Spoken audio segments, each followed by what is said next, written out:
حافظہ قرآن لڑکی پر اللہ کا عذاب۔ رمضان المبارک کی رات تھی، وہ رات جسے بخشش اور مغفرت کی رات کہا جاتا ہے، جب اللہ اپنے بندوں کی دعا سنتا ہے، جب فرشتے زمین پر نازل ہوتے ہیں اور جب ایک رات کی عبادت 1000 مہینوں سے بہتر ہو جاتی ہے۔ لیکن اسی بابرکت رات میں ایک حافظہ قرآن لڑکی کے ساتھ ایسا ہولناک واقعہ پیش آیا کہ جس نے سب کو ہلا کر رکھ دیا۔ یہ واقعہ نہ صرف دل دہلا دینے والا ہے بلکہ ان تمام لوگوں کے لیے عبرت کا سامان ہے جو نافرمانی اور گناہوں میں ملوث ہو کر یہ سمجھتے ہیں کہ اللہ انہیں نہیں دیکھ رہا۔ یہ واقعہ پاکستان کے ایک مذہبی گھرانے کی لڑکی کا ہے جو ایک معروف دینی مدرسے میں زیر تعلیم تھی۔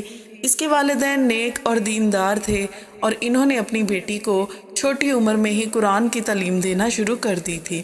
لڑکی ذہین تھی، اس کا دل نور قرآن سے منور تھا اور اس نے محض 10 سال کی عمر میں قرآن حفظ کر لیا تھا۔ وہ جہاں بھی جاتی تھی لوگ اس کی تلاوت سن کر رونے لگتے۔ اس کی والدہ کو اس پر بے حد فخر تھا اور اس کا باپ کہتا تھا میری بیٹی جنت کا ٹکڑا ہے، یہ حافظ قرآن ہے، اللہ اس سے بہت محبت کرتا ہے۔ شیطان کے حملے اور دنیا کی چمک دمک دیکھیے، لیکن جیسے جیسے وقت گزرتا گیا شیطان نے اس کے دل میں وسوسے ڈالنا شروع کر دیے۔ وہ سوشل میڈیا کی دنیا میں داخل ہوئی جہاں ہر طرف فتنہ بکھرا ہوا تھا۔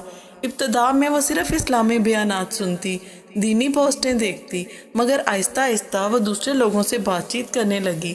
ایک نوجوان لڑکا جو بظاہر بہت نیک نظر آتا تھا اس کی پوسٹ پر تبصرے کرنے لگا۔ وہ کہتا ماشاءاللہ آپ کی آواز بہت خوبصورت ہے، اللہ نے آپ کو بہت اچھا لہجہ دیا ہے، آپ کی تلاوت سن کر دل پگھل جاتا ہے۔ یہ تعریفیں سنتے سنتے وہ لڑکی دھیرے دھیرے اس کی باتوں میں آ گئی اور دونوں ایک دوسرے سے بات کرنے لگے، پہلے دینی موضوعات پر، پھر عام باتوں پر، پھر نوبت یہاں تک پہنچی کہ وہ گھنٹوں ایک دوسرے سے باتیں کرنے لگے۔ رمضان المبارک کی 27ویں شب اور شیطانی جال ایسا ہوا۔ رمضان المبارک کا مہینہ تھا، وہ مہینہ جس میں شیطان جکڑ دیا جاتا ہے مگر انسان کے اپنے نفس کا امتحان جاری رہتا ہے۔ وہ لڑکی بھی اس امتحان میں تھی مگر افسوس کہ وہ اس میں ناکام ہو رہی تھی۔ 27ویں شب جسے شب قدر کہا جاتا ہے، جب لوگ مساجد میں قیام اللیل میں مصروف تھے، وہ اپنے کمرے میں موبائل پر اس لڑکے سے بات کر رہی تھی۔ لڑکے نے کہا یہ کیسی محبت ہے، ہم ایک دوسرے کے بغیر نہیں رہ سکتے، آؤ آج ملتے ہیں، یہ رات بہت خاص ہے، ہم اللہ کو گواہ بنا کر ایک دوسرے سے محبت کا عہد کرتے ہیں۔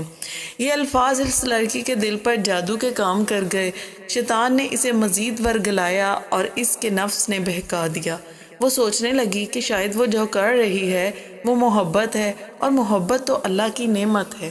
وہ گھر سے چپکے سے نکلی، والدین یہ سمجھے کہ وہ تہجد کے لیے اٹھی ہے مگر وہ ایک ہی راستے پر جا چکی تھی۔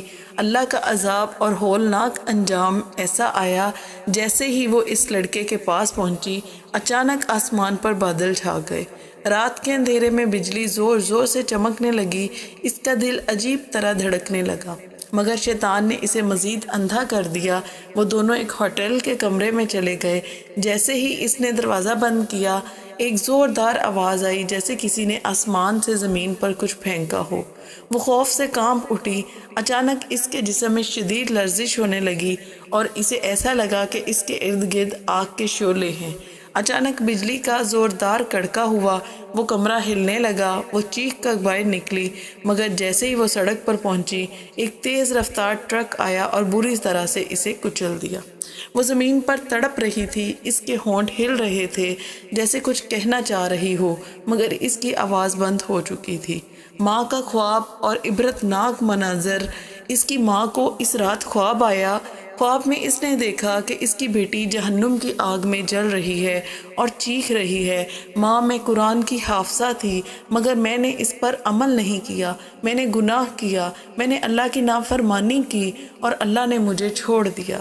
ماں میری فریاد سنو، ماں مجھے نکالو یہاں سے، میں نے قرآن کو پڑھا مگر اس پر چل نہ سکی، میں نے رمضان کی بابرکت رات کو گناہ میں گزار دیا اور آج میرا انجام دیکھو۔ ماں چیخ کر اٹھی، پورے گھر میں کوہرام مچ گیا۔ اگلے دن جب لوگ جنازے میں شریک ہوئے تو کچھ لوگوں نے قبر کے قریب ایسی آوازیں سنی جسے کوئی اندر سے تڑپ رہا ہو۔ قبر سے ایک عجیب سی بدبو آ رہی تھی۔ لوگوں نے کہا یہ حافظہ قرآن تھی، مگر اس نے اللہ کی نافرمانی کی۔ اللہ ہم سب کو ہدایت دے۔ یہ واقعہ ہم سب کے لیے ایک بہت بڑی عبرت ہے۔ حافظ قرآن ہونا بہت بڑی سعادت ہے، لیکن اگر ہم قرآن پر عمل نہ کریں تو یہی قرآن قیامت کے دن ہمارے خلاف گواہی دے گا۔ رمضان المبارک میں اللہ کی رحمتیں نازل ہوتی ہیں، مگر جو لوگ اس رحمت کے باوجود گناہ کرتے ہیں وہ سخت عذاب کے مستحق ہو سکتے ہیں۔ اے اللہ، ہمیں گناہوں سے بچا، ہمارے دلوں کو قرآن کے نور سے منور کر، اور ہمیں ایسا نہ بنا کہ ہم قرآن کو یاد کریں مگر اس پہ عمل نہ کریں۔ ہمیں دنیا و آخرت میں سرخرو فرما۔ آمین ثم آمین۔ السلام علیکم ورحمۃ اللہ وبرکاتہ۔